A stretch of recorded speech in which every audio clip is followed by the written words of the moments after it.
राणेंना मंत्रिपद मिळणार का? काय आहेत पडद्यामागच्या हालचाली? राणेंना मंत्रिपद मिळालं तर काय होणार कोकणात? राजकीय विश्लेषकांच्या काय आहेत बोलक्या प्रतिक्रिया? पहा सिंधुदुर्ग लाईव्हचा स्पेशल रिपोर्ट। खासदार आणि माजी मुख्यमंत्री नारायण राणे यांचं महत्त्व उशिरा का होईना भाजपला समजलं आणि केंद्रातल्या मंत्रिमंडळ फेरबदलात त्यांच्या नावाची चर्चा सुरू झाली। खरं तर सर्वाधिक आमदार असूनही ज्या शिवसेनेमुळे भाजपला महाराष्ट्रातली सत्ता गमवावी लागली त्या शिवसेनेवर राणे हाच रामबाण उपाय आहे हे वास्तव नाकारता येत नाही। अर्थात त्यांना राज्यात ताकद देण्याऐवजी केंद्रात नेण्याचं काही वेगळं कारण असू शकतं, पण या घडामोडींमुळे कोकणला काय फायदा होऊ शकतो हेही महत्त्वाचं आहे।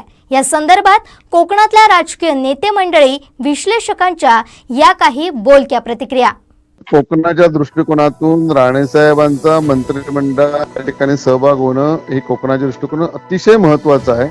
आमची सगळ्यांचीच कार्यकर्त्यांची इथल्या जनतेची इच्छा आहे की त्यांना प्रगल्भ असा अनुभव आहे। ते राज्याचे माजी मुख्यमंत्री आहेत, अनेक वर्ष महाराष्ट्राच्या मंत्रिमंडळात होते आणि त्यांना आज जर कोकणाची परिस्थिती बघितली, करोनासारख्या परिस्थितीवर सुद्धा आज इथलं प्रशासन, इथले मंत्री कंट्रोल या ठिकाणी आणू शकलेले नाही आणि म्हणून ते ज्यावेळी ह्या जिल्ह्यात मंत्रिपदावर होते, राज्याच्या सत्तास्थानी होते, त्यावेळी आपला जिल्हा विकासाच्या दृष्टिकोनातून खूप पुढे गेलेला होता।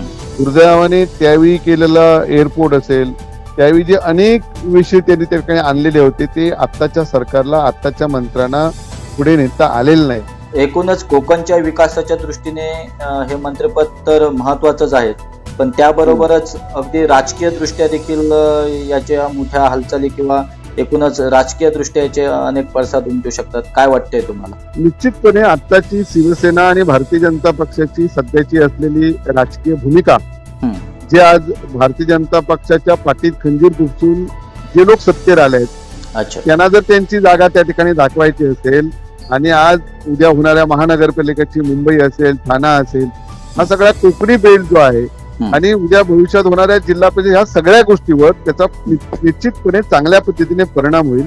विकास हा एक विषय आहेच आणि त्याचबरोबर भारतीय जनता पक्ष मजबूत होणं या दृष्टिकोनातून ते या ठिकाणी येणं हे 100% महत्वाचं आहे।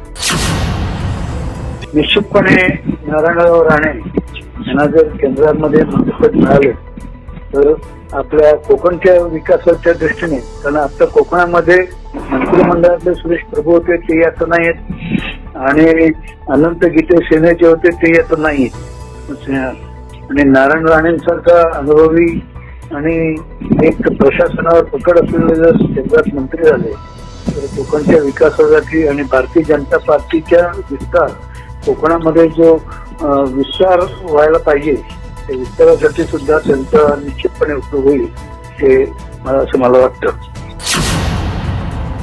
राणेंसारखा एक जबरदस्त व्यक्तिमत्व, महाराष्ट्राचे माजी मुख्यमंत्री असलेले, प्रशासनावरती एक बऱ्यापैकी पकड जरा बसलेले आणि असं नेतृत्व जर केंद्र सरकारमध्ये मंत्री म्हणून आले तर आपल्या कोकणाच्या कल्याणाची किंवा कोकणाच्या उत्कर्षाची, विकासाची अनेक कामे जी या कोकणाचा मंत्री प्रतिनिधी म्हणून करणे आवश्यक आहे अशी सगळी कामं मला वाटतं राणेसाहेब चुटकीसरशी करून घेऊ शकतात। म्हणजे विनायक राऊतांना जे जमलं नाही ते 10 वर्ष या भागाचे खासदार राहिले आणि त्यांना केंद्रात एवढं भक्कम मंत्री मंडळ असताना किंवा मोदींसारखे पंतप्रधान असताना जे आणू शकले नाही, त्या सगळ्या गोष्टी कोकणाच्या कल्याणासाठी राणेसाहेब खेचून आणि हक्काने कोकणात आणतील, सिंधुदुर्गात, रत्नागिरीत, रायगडात आणतील आणि कोकणाचा खरोखर चांगल्या प्रकारे उत्कर्ष होईल। माझ्या पूर्ण शुभेच्छा आहेत, आमच्या सगळे कार्यकर्त्यांच्या शुभेच्छा आहेत की होय राणेसाहेबांना मंत्रीपद मिळाल्याच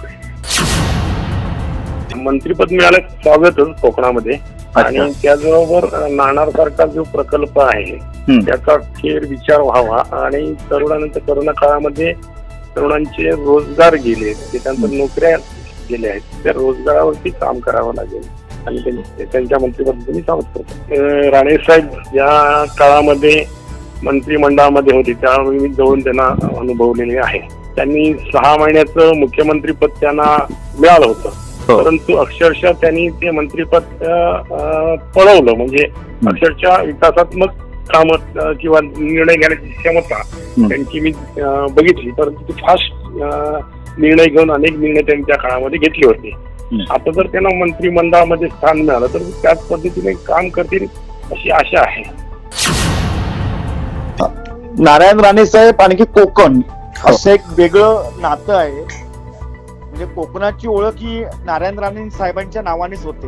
आम्ही महाराष्ट्रात कुठेही गेलो, म्हणजे आता मी पश्चिम बंगालमध्ये होतो निवडणुकीच्या निमित्ताने, त्याही पश्चिम बंगालमध्ये सिंधुदुर्ग माहित नव्हतं, मी नारायण राणेंच्या गावचं असं सांगितल्यानंतर त्यांना लगेच आयडेंटिफाय होत होतं. म्हणजे अशी त्यांची ओळख आहे.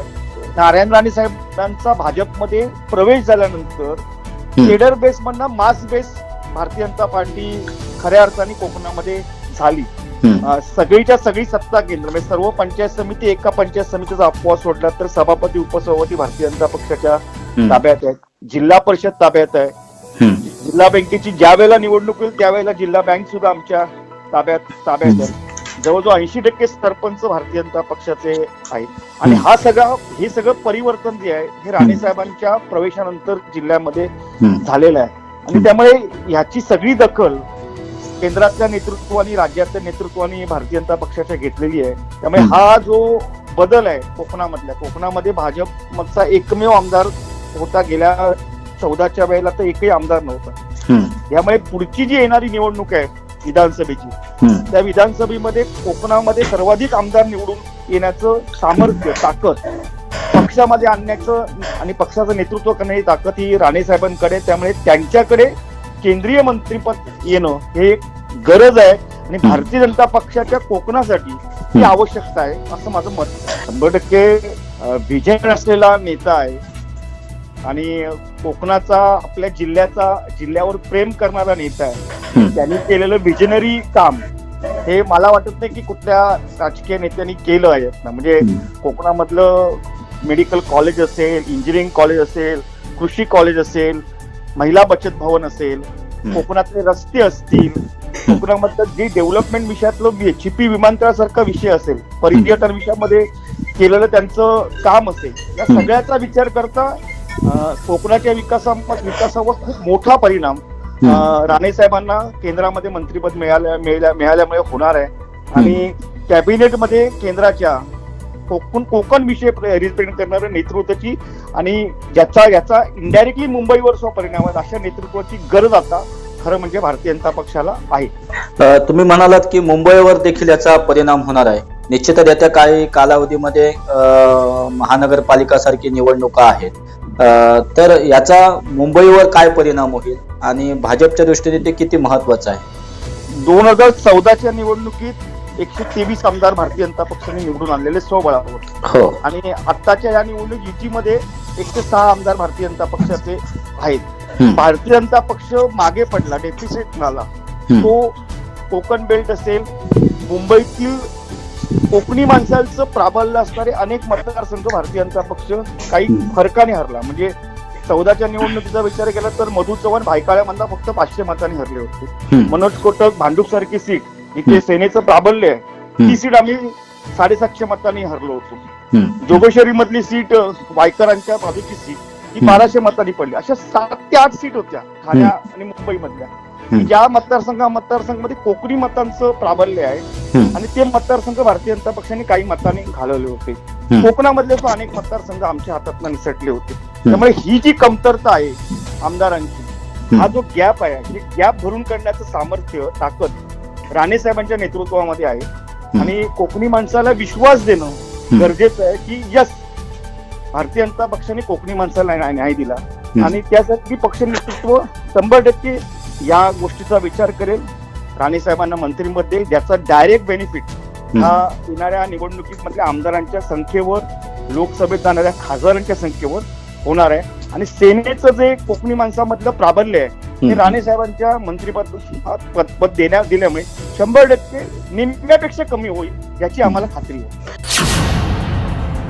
सन्माननीय राणे साहेब हे महाराष्ट्राचे नेते आहेत. त्यांनी या महाराष्ट्रात सत्तेत त्यांनी एक चांगल्या प्रकारचं काम केलेलं आहे आणि त्यांचा जो अनुभव जो आहे तो मला वाटत नाही की इतर कोणात असेल. त्यांनी नगरसेवकापासून ते मुख्यमंत्र्यांपर्यंत धडक मारलेली आहे. सामान्य जनतेची ना त्यांच्या बरोबर जोडलेली आहे. लोकांचा जो विकास करण्याची धमक ही फक्त राणे साहेबांच्यात आहे.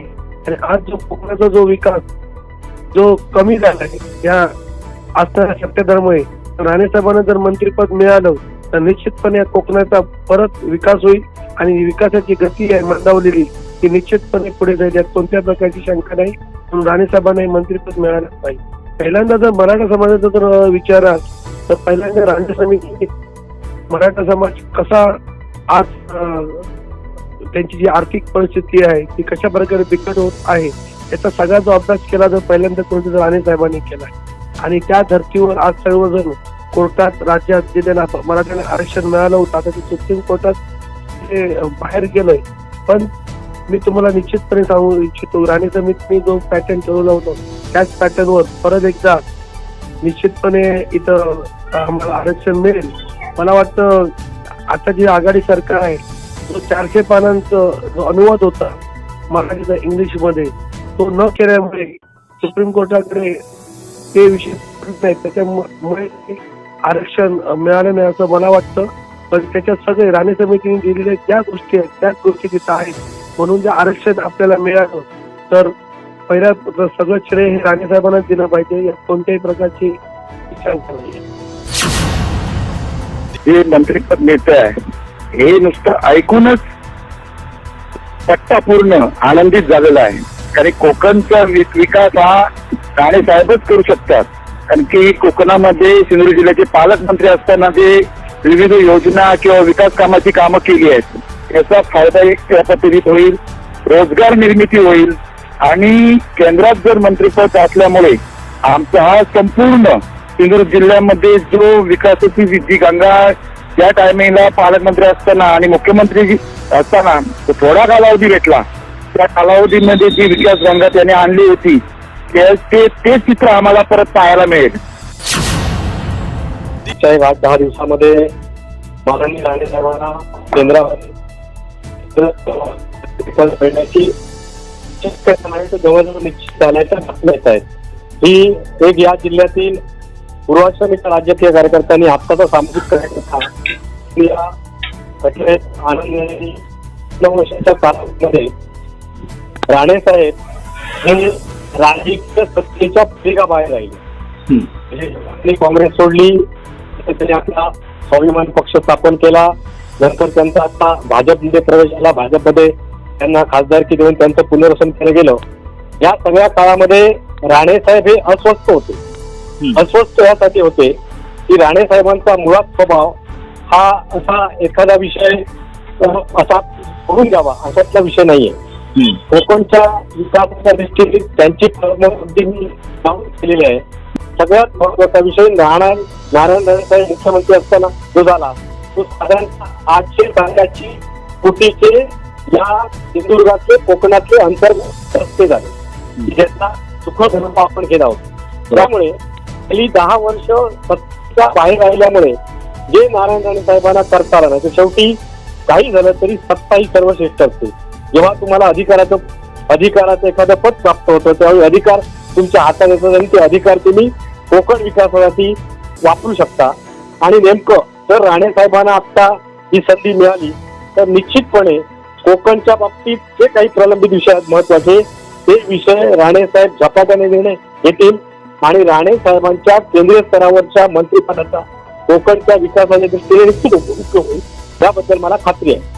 आता जो दुसरा प्रश्न तुम्ही विचारला की कोकणच्या राजकारणावर त्याचा काही परिणाम होईल का, ही गोष्ट 100% खरी आहे की नारायण राणे साहेबांनी आतापर्यंत राजकीय दृष्ट्या जे जे निर्णय घेतले त्या निर्णयाचा महाराष्ट्राच्या राजकारणावर परिणाम झालेला आहे आणि पर्यायाने तो कोकणच्या राजकारणावर झालेला आहे. व्यक्त म्हणूया कोकणामध्ये किंवा महाराष्ट्रामध्ये एक नंबरचा शत्रू हा शिवसेना आहे आणि शिवसेनेमध्ये असताना राणे साहेबांची कार्यपद्धती आणि शिवसेनेमधल्या आता कार्यरत असलेल्या प्रत्येक नेत्याचे जे काही मायनस पॉईंट असतील, जी काही त्यांची कार्यपद्धती असते ते राणे साहेबांना पूर्णपणे माहीत आहे. त्यामुळे राणे साहेब राजकारण करत असताना या अनुभवाचा निश्चितपणे उपयोग करतात, हे आपल्याला वेळोवेळी जाणवलेलं आहे. आता या ठिकाणी काय होईल की महाराष्ट्रामध्ये आघाडीचं सरकार आहे, ज्याचे की पर्सन शरद पवार आहेत आणि त्याच्यामधला सगळ्यात महत्वाचा घटक पक्ष शिवसेना आहे. त्यामुळे महाराष्ट्रात त्याचे जे राजकीय परिणाम आहेत हे परिणाम निश्चितपणे जाणवतील. कारण राणे साहेब केंद्रातील सत्तेमधून जो त्यांना एक बुस्टर मिळेल, त्या बुस्टर डोसचा उपयोग ते शिवसेनेला फाईट देण्यासाठी किंवा शिवसेनेच्या बाबतीत काही निर्णय बदलण्यासाठी किंवा विकासात्मक राजकारण करण्यासाठी ते 100% करणार आहेत. विकासाच्या दृष्टीनं आणि जिल्ह्यातील पक्षीय राजकारणाच्या दृष्टीनं फार मोठे परिणाम आणि बदल जर नारायण राणे साहेबांना केंद्रात मंत्रिपदाचं नेतृत्व करण्याची संधी मिळाली तर निश्चितपणे होतील, हे मला वाटतं. एक सर्वसामान्य कार्यकर्ता म्हणून माझं मत जर विचारला तर या जिल्ह्याच्या विकास प्रक्रियेमध्ये गेली 7 वर्ष आम्ही जेव्हा अनुभव घेतला तो राणेसाहेब सत्तेत असतानाचा जो जिल्ह्याच्या अधिकाऱ्यावरचा असणारा दबदबा आज तो काय कुठल्याही खात्याच्या अधिकाऱ्यामध्ये राहिलेला नाही आहे. या संबंधित सत्ताधाऱ्यांकडनं तो राहिला ठेवला नाही त्या लोकांनी. ते जर राणेसाहेब या सत्तेमध्ये असले असेल, या महाराष्ट्राच्या सत्तेच्या प्रक्रियेमध्ये असले असेल तर या ठिकाणी एक वेगळं चित्र आपल्याला पाहायला मिळालं असतं. ते गेले 7 वर्षात आपल्याला पाहायला मिळालं नाही, याची म्हणजे खंतच वाटते आम्हाला आहे. आणि जर का आता राणे साहेबांना केंद्रीय मंत्रिमंडळात त्यांचा समावेश करून त्यांना जर संधी दिली जात असेल तर या जिल्ह्यामधली जी काय मरगळ आहे आणि आता जे काय प्रशासनावर कुणाचा अंकुश नाही आहे तो नव्यानं त्यांच्या रूपानं त्यांना मंत्रिपद दिल्यामुळे नव्यानं या ठिकाणी चांगल्या प्रकारची दमदार सुरुवात होऊन त्यांच्या माध्यमातून जो काय जिल्ह्याचा कोकणचा जो काय विकास त्यांच्या कारकिर्दीमध्ये सत्तेमध्ये असताना जो काय झालेला आहे आणि तो जो काय बॅकलॉग वाढलेला आहे तो त्यांच्या मंत्रिमंडळात घेण्यानं नक्कीच भविष्यात तो बॅकलॉग पूर्णपणाने भरून निघेल आणि या जिल्ह्याचं कॅलिफोर्निया व्हायला वेळ लागणार नाही. राणे साहेब ज्यावेळी मंत्रिमंडळात सत्तेवर होते त्यावेळी त्यांनी कोकणच्या विकासाचाच विचार केला. विशेषतः रत्नागिरी सिंधुदुर्ग जिल्ह्याच्या विकासाच्या आणि परिवर्तनाच्या कामात राणे साहेबांनी केलेलं योगदान कोकणवासियांना माहिती आहे. राणे साहेब गेले 2 वर्ष खासदार आहेत. त्यामुळे सेंट्रल गव्हर्नमेंटमध्ये सुद्धा राणे साहेबांनी कोकणचे प्रश्न अनेक मांडलेले आहेत. राणे साहेब जर कोकणाचे प्रतिनिधी म्हणून केंद्रीय मंत्रिमंडळात गेले तर कोकणचा निश्चितच त्याला फायदा होईल आणि कोकण विकासाचे अनेक प्रश्न जे केंद्राच्या अखत्यारीत आहेत ते प्रलंबित आहेत. त्यामध्ये राणे साहेबांनी मार्गी लावलेला जैतापूरचा प्रकल्प तो त्याला 100% जमिनीत जो ताब्यात मिळालेला आहे त्याचं काम सुरू होत नाही. तो जर प्रकल्प झाला तर कोकणच्या विकासात चांगला आमूलाग्र बदल होईल. दुसरा एक रिफायनरीचा प्रकल्प आहे आणि त्यालाही राणे साहेबांनी पाठिंबा दिलेला आहे आणि तो प्रकल्प व्हायला पाहिजे अशी भूमिका त्यांनी मांडलेली आहे. आणि तो 4,500 कोटीचा जर प्रकल्प रत्नागिरी राजापूरमध्ये झाला तर दोन्ही जिल्ह्यांचा प्रचंड प्रमाणात विकास होईल आणि सगळे जे बेरोजगारीचा मोठा प्रश्न आहे तो मोठा प्रश्न मिटेल. त्याशिवाय डेव्हलपमेंटची कामं होतील. तर राणे साहेब हे जर मंत्रिमंडळात काम मिळणार हे निश्चित झालंच आहे आणि जर मिळालं तर ते कोकणच्या भाग्याचं ठरेल. निश्चितच. आणि गेली अनेक वर्ष तुम्ही कोकणचं हे राजकारण पाहतायत, अनुभवतायत, अगदी तुम्ही ते जवळून देखील पाहिलेलं आहे. तर एकूणच या मंत्रिपदामुळे कोकणच्या एकूणच राजकीय परिस्थितीवर याचा काय परिणाम? राणे साहेबांनी कोकणचं नेहमीच भविष्य बघितलेलं आहे आणि त्यामुळे कोकणची जनता त्यांच्या पाठीशी कायमच आहे. सिंधुदुर्ग जिल्ह्याचा त्यांचा बालेकिल्ला आहे आणि अखंड कोकण महाराष्ट्रातच त्यांना मानणारे लोक आहेत बऱ्याच प्रमाणात, मोठ्या प्रमाणात. तर कोकणातील राणे साहेबांच्याकडून अपेक्षा ठेवून लोक आहेत आणि राणे साहेब ज्यावेळी सत्तेत असतील त्यावेळी ते कोकणचं बघितलेच बघतील. हे या दृष्टिकोनातून कोकणच्या राजकारणाला सुद्धा त्याचा फायदा होणार आहे. कारण आता जर परिस्थिती बघितली तर सिंधुदुर्ग जिल्ह्यात राणेसाहेबांचं पूर्वीपासूनच वर्चस्व राहिलं नाही, ते कायमच राहिलं. म्हणजे ज्या ठिकाणी आता राणेसाहेब ज्यावेळी शिवसेनेत होते, शिवसेना एक नंबरचा पक्ष होता, त्याने काँग्रेसमध्ये गेले, काँग्रेस एक नंबरचा पक्ष झाला, आणि आता बीजेपी सुद्धा एक नंबरचा पक्ष. बहुतेक सत्ताधारीमध्ये बीजेपीचंच वर्चस्व इथं जिल्ह्यामध्ये आहे. रत्नागिरी जिल्ह्यामध्ये सुद्धा राणेसाहेबांना फार मोठं मान आहे, आणि राणेसाहेबांनी कोकणचं निमित्त भलं बघितलं, त्यामुळे कोकणच्या राजकीय परिवर्तनामध्ये सुद्धा त्याचा फायदा होऊ शकतो. आणि अर्थात राणेसाहेब सध्या भाजपमध्ये असल्याने भाजपलाही त्याचा फायदा होईल. गेली कित्येक दिवस सुरेश प्रभूंच्या मंत्रिमंडळातनं जाण्यानंतर आणि शिवसेनेने आघाडीशी आर्क घेतल्यानंतर सिंधुदुर्गला किंवा कोकणला केंद्रात मंत्रिपदच मिळालेलं नाही. आणि आता जर ते लोकांची अपेक्षा अशी आहे की सुरेश प्रभू, नारायण राणे हे दोन्ही मंत्रिमंडळात पाहिजे, कारण दोघांची कार्यपद्धती वेगवेगळी आहे आणि ती सिंधुदुर्ग किंवा कोकणसाठी निश्चितच चांगली असते. नारायण राणेंसारखा डॅशिंग जर मंत्री मिळाला आणि त्याच्याकडे योग्य खातं जर मिळालं तर त्याचा फायदा निश्चितपणे कोकणला होईल. राजकारण वेगळं आणि समाजकारण वेगळं. शिवसेनेच्या मुशीतनं घडलेले नारायण राणे असल्यामुळे 80% समाजकारण आणि 20% राजकारण अशा अँगलने ते नेहमी आपल्या मंत्रिपदाचा वापर करतात.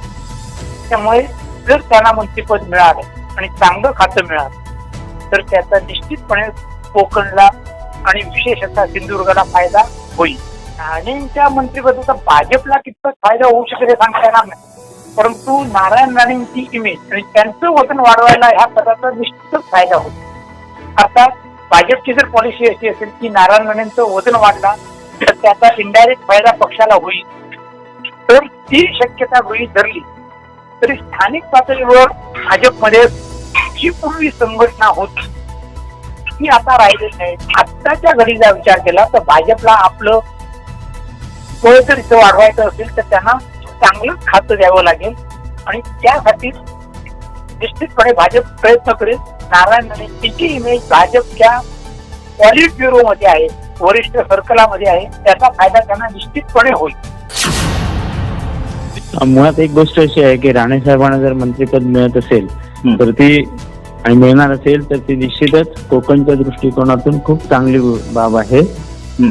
याचं कारण असं आहे की गेल्या 2 वर्षामध्ये आपण कोकणचा एकूणच विकासाचा जो वेग आणि घोषणा ह्या सगळ्याचा आपण अनेक बाबतींमध्ये म्हणजे आता अलीकडच्या काळामध्ये कोरोना हा विषय देखील आपण घेतला तरी देखील त्यावरही आपल्याला निश्चितपणे ही गोष्ट लक्षात येईल सगळ्यांच्या की कोणत्या पद्धतीने प्रशासन शासन चाललेलं आहे. केवळ घोषणा आणि हे म्हणजे हा काही राजकीय आणि याचा विषय नाहीये खरं तर, पण तरी देखील सांगतो अगदी तटस्थपणे बोलायचं झालं तर केवळ घोषणा होतात परंतु त्याची कार्यवाही होत नाही, निधी येत नाही कोकणसाठी. आणि ही धमक आणि एक दूरदृष्टीचा नेता म्हणून राणे साहेबांनी यापूर्वी देखील ज्या ज्यावेळी मंत्रिपद किंवा ज्यावेळी त्यांना संधी मिळाली त्यावेळी त्यांनी ते करून दाखवलेलं आहे. त्यासाठी कधी म्हणजे इव्हन कॅबिनेट ची बैठक असली आणि त्याच्यामध्ये कोकण हा विषय सातत्याने ते आणायचे आणि तिथे जर पश्चिम महाराष्ट्र म्हणा किंवा उर्वरित महाराष्ट्रामध्ये निधी जाणार असेल तर तेवढाच निधी माझ्या महाराष्ट्राला माझ्या कोकणसाठी हवा ही आग्रही भूमिका घेऊन ते काम करत राहायचे.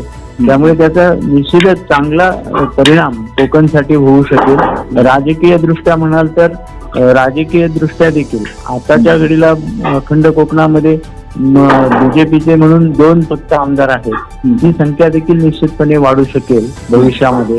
रायगड, रत्नागिरी, सिंधुदुर्ग या 3 जिल्ह्यांमध्ये त्याचा चांगला परिणाम होईल. निश्चितच सध्या मराठा आरक्षणाचा देखील एक महत्वाचा मुद्दा सध्या संपूर्ण महाराष्ट्रामध्ये दिवसेंदिवस तो आक्रमक होताना दिसतोय. आणि अशाच वेग एक मराठा नेतृत्वाचा जेव्हा विचार करतो तेव्हा त्यातच एक आक्रमक नेतृत्व म्हणून राणे साहेबांकडे पाहिलं जातं. तर एकूणच यावर याचे काय परिणाम? नाही, मुळातच एक गोष्ट आहे, मराठा समाजाला आरक्षण मिळावं ही राणे साहेबांची पहिल्यापासूनची भूमिका होती.